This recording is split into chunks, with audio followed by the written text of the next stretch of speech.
El tríptico de la oración de los magos del Bosco está construido en madera de roble, al igual que la mayoría de las pinturas flamencas que conocemos.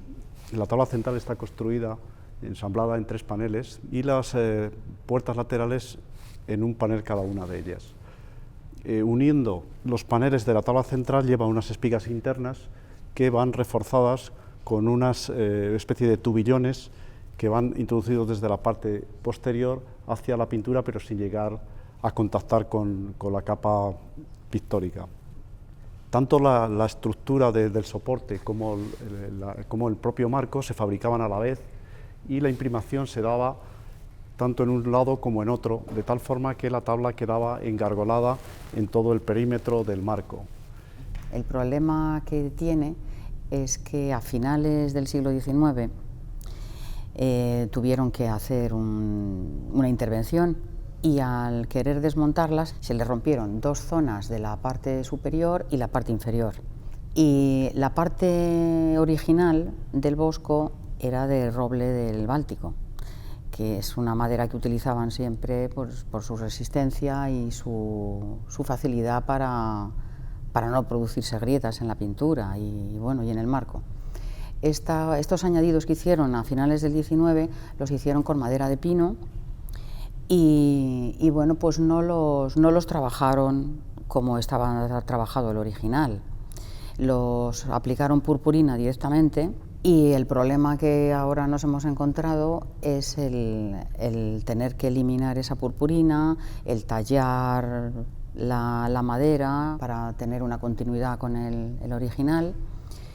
Y una vez que se ha tallado, pues se ha aplicado la cola de conejo, luego el estuco, que se hace con sulfato de cal y también cola de conejo, y después de lijarlo, para dejarlo a nivel con el original, se aplica el bol, que es una arcilla roja, que es la base para poder luego hacer el dorado encima.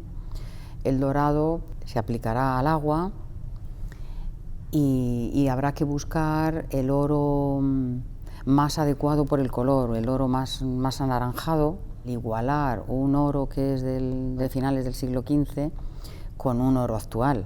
Cuando llega al taller en septiembre del 2014, comienzo a observarla directamente, con minuciosidad, para estudiar su estado de conservación y también su técnica. Comprendí también en esa observación que era una composición que el Bosco la había hecho todo llevando un conjunto de la obra. Se ve que la escena principal está unida a las puertas. El primer tratamiento es el de la consolidación de la capa pictórica. Es fundamental, es de gran importancia porque es la que hace que se estabilice los materiales y vuelva otra vez la solidez de la capa de preparación. Después de la consolidación de la capa pictórica, continué con el proceso de la limpieza. La limpieza es un proceso en el que eliminamos todos los barnices acumulados antiguos que se han oxidado, que se han amarilleado. Este proceso es muy delicado, de una gran responsabilidad, porque con la limpieza, como se van eliminando barnices y suciedades y repintes, pues no hay que confundir con los matices o desigualdades originales que se pueden encontrar.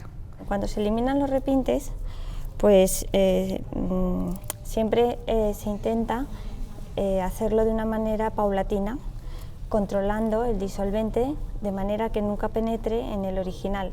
Y entonces vamos poco a poco rebajando la capa del repinte, que suele ser gruesa, pero en el momento en el que yo veo que puede dañarse o alterarse en alguna medida el original, pues prefiero dejar el repinte, aunque no lo haya eliminado completamente. La técnica es la típica técnica flamenca de capas superpuestas. Tiene unas calidades finales muy finas y de gran riqueza, que consigue muchos matices, tonalidades nacaradas, transparencias en los oscuros, Después de la limpieza, el tratamiento pues es el estucado. Todas las lagunas hay que rellenarlas con un estuco y una vez hecho el estuco, pues reintegramos con acuarela, con un material reversible en agua. Es como una base sobre la cual luego barnizamos ya la obra por completo y una vez que se seca completamente el barniz, pues ya realicé el final, la reintegración, también con veladuras, que utilizamos que es un pigmento aglutinado con barniz, también barniz dámar, y lo aplicamos en las lagunas para ajustar el tono de la base que ya anteriormente hicimos en acuarela. La particularidad de este cuadro con relación a los demás boscos es sin duda el grado de conservación, no solamente de la pintura, sino también de la estructura. Prácticamente se conserva como fue concebida originalmente y hay pocos cuadros en el mundo que tengan una conservación de este tipo, ¿no? Es realmente admirable que se haya conservado el cuadro en estas circunstancias, ¿no? Durante todo este tiempo que he estado conviviendo con el Bosco, restaurando su obra, tengo una admiración por esa cabeza privilegiada que a la vez se suma con el conocimiento de la técnica flamenca. Nace en una familia de pintores donde se heredaba ser pintor y heredaba el conocimiento de todos los secretos de taller, de todas esas técnicas magistrales, pero yo creo que el Bosco la enriquece de una manera asombrosa, ¿no? Recoge la tradición, pero él da un paso más de creatividad, y esa creatividad también se ve en los materiales que utiliza.